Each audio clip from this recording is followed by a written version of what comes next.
of Allah subhanahu wa ta'ala. Anyway, but that problem could only be resolved when the Prophet was unhappy that he asked people to take off their ihram and so on. And many dragged their heels, did not do it. And he goes to whom? To Salama, a wise woman, his wife.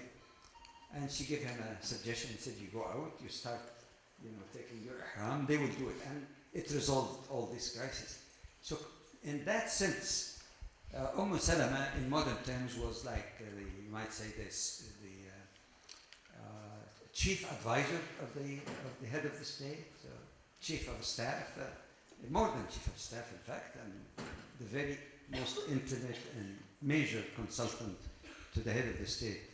And that's an involvement actually in the political affairs of the community on a higher level. In any case, there are so many hadiths, of course, you must have been exposed to. The most succinct one is very clear, that the most perfect believers are those who are of good conduct, and the best of you are those who are best to their wives.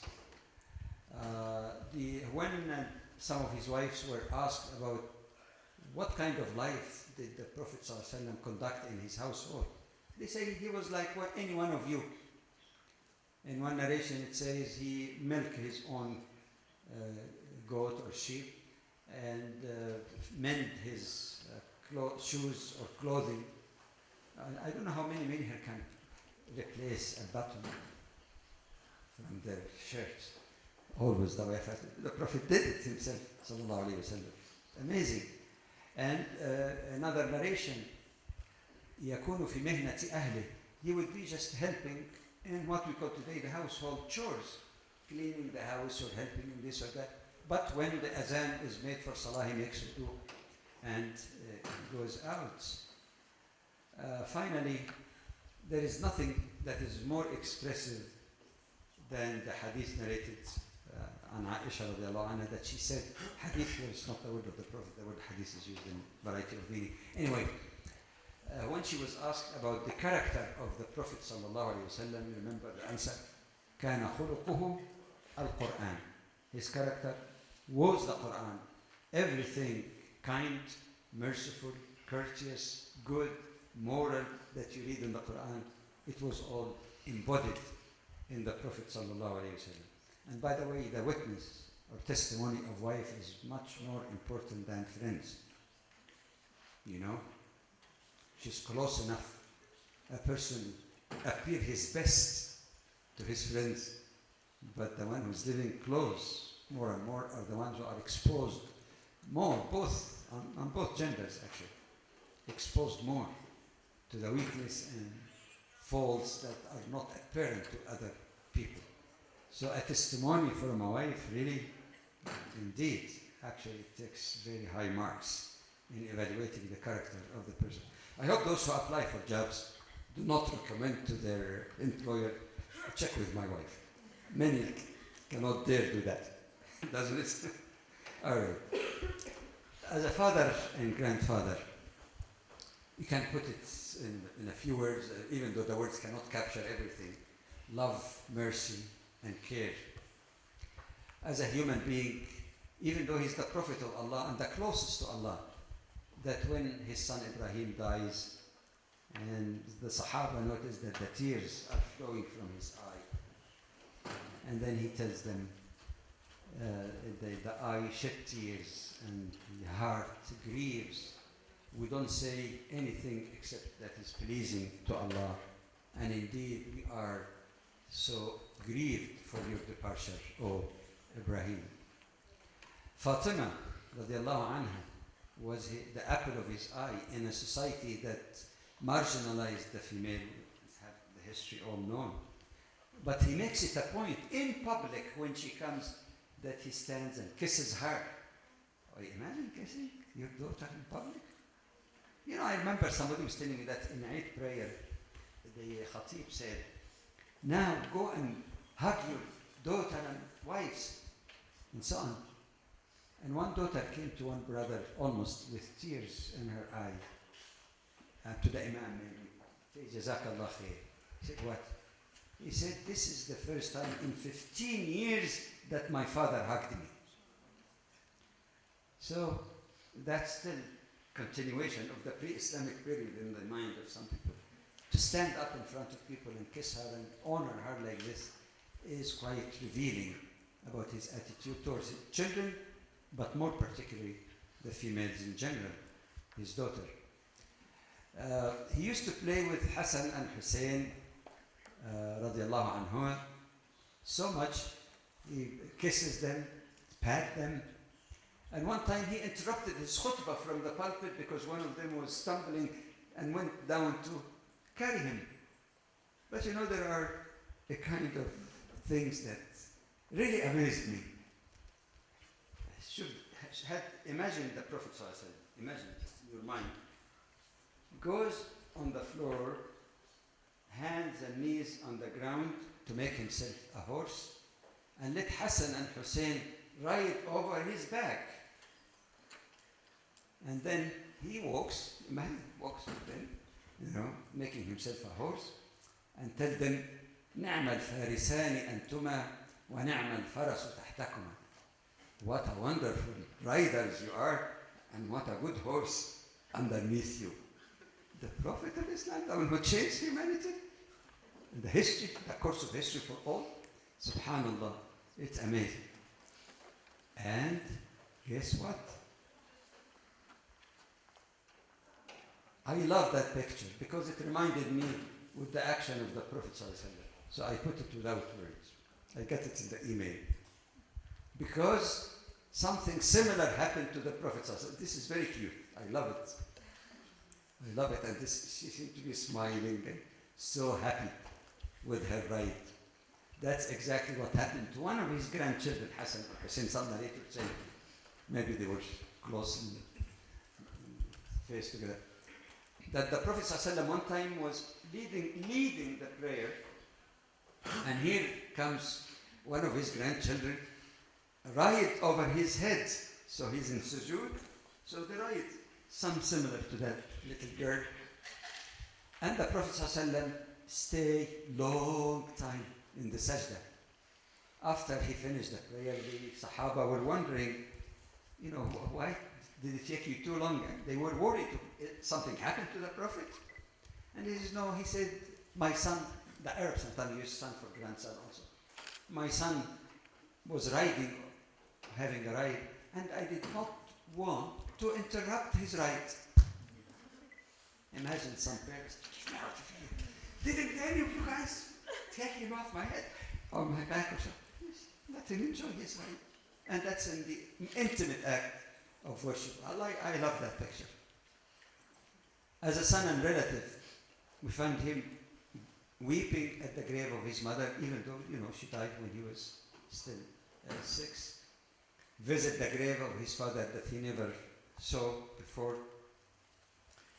And not only honoring his mother by visiting her grave, but honoring his nanny, you might say. She used to work for his mother, Ayman, and honor her whenever she comes and give her things and so on. And then, of course, his love of his uncle Abu Talib. He was a grateful person, the Prophet ﷺ. And as you know, this hadith, Man la yashkur nas la yashkur illah. The one who's not grateful to people will not be grateful to Allah subhanahu wa ta'ala. As a child, you know how much his uncle and his wife really cherished the Prophet ﷺ. They loved him so dearly, you might wonder even it could be possible more than their children. They noticed that when the Prophet ﷺ, when food is put, is made, cooked, you know, Abu Talib had so many big kids, some were big husky guys and so on. And you know, when people are so active running in the desert, youthful, and there is the food, everybody's snatched. What he noted that the Prophet ﷺ, subhanallah, Allahu a'lamu haythu yaj'alu risalata. Allah knows best who to choose, even before they receive the revelation. So the Prophet ﷺ, subhanallah, Allah chose especially. You find him this iffah, dignity, doesn't jump for the food. It is said in some narration that they were really worried about him to the point that they used to save some food for him to make sure that he had enough to eat. So the Prophet ﷺ never forgot that. Never forgot it even when he was still a young man. As soon as he became a little old, just to help a little, he had a sense of dignity that he didn't want to be a total burden over his uncle, even though his uncle loved him so much. So we find him that he goes for, tending the sheep of people to earn a little bit to help his uncle with that. But then the Prophet ﷺ, after he married Khadija radiallahu anha, there was a year where his uncle had financial difficulty. So the story. He went to his uncle Abbas and offered to take one of the children, Abbas, to take one of the children of Abu Talib. He took Ali radiallahu anhu. So here again, he became almost like his son, his cousin, but he treated him like his son. But the main thing here that has some implication about the attitudes of some Muslims in dealing with people of other faith communities.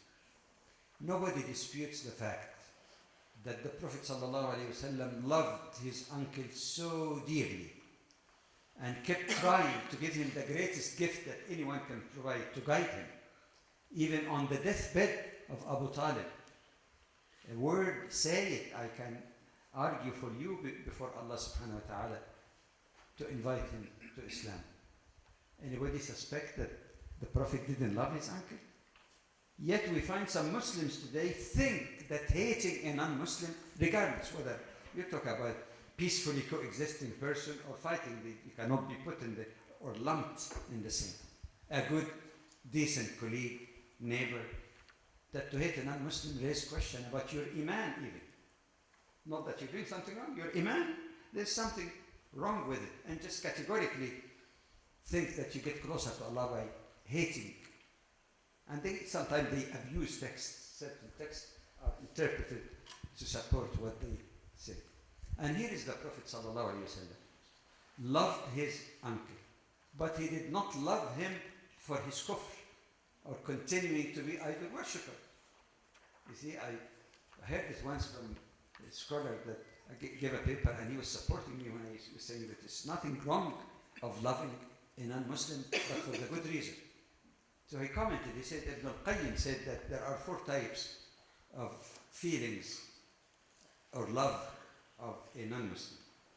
If you love the person because of his rejection of faith, then you're almost like him. You're like him. If you love him because he committed a major sin, then you committed a major sin. You say, he's cool, he drank wine and womanize, and take crack cocaine. If you love him because of a minor sin, you committed a minor sin. But then the 4th is important. If you love a non-Muslim because of his or her character, or because of a favor that he did to you, there is no harm. But there is evidence right from the Quran. Islam does allow, as you know, even though it's not encouraged unqualifiedly, but it is permissible and legal for a Muslim male to marry a believing woman of the people of the book. Is he supposed to love his wife? Yes, the ayah in Surah Al-Rum applies to all wives. Didn't qualify whether she's Muslim or not. Here is an evidence from the Quran that you love her, but you don't love her because of her rejection of Islam, for her beauty, for her charm, for being a decent lady, a good wife. We need really to wake up from some of those stereotypes that are rampant among Muslims, unfortunately. Then finally, in conclusion, and I still have maybe 1.5 minutes left. 1 minute. Okay, to conclude.